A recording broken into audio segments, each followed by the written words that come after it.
অন্তরের শূন্যতা। কখনো কখনো মনে হয় সব ছেড়ে অজানা এক পথে হাঁটে।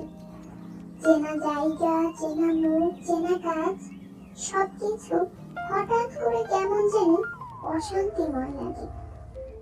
কোথাও শান্তি নেই, কোথাও স্বস্তি নেই। ঘরে বসতে ইচ্ছে করে না, বাইরে গেলে মন পড়ে থাকে এক অজানা শূন্যতায়। হাসির মধ্যে হাসি খুঁজে পাই না, কান্নার মধ্যেও কান্না আসে না। নিজের সম্পর্কে কাউকে বলতে ইচ্ছে করে না, আর শোনার মতো কাউকে খুঁজেও পাই না। বুকের ভিতরটা যেন এক অজানা ভারে চাপা পড়ে থাকে। এখন মানুষের ভিড়কে ভীষণ ভয় লাগে। এখন মানুষের ভিড়কে লুকিয়ে থাকতে ইচ্ছে করে।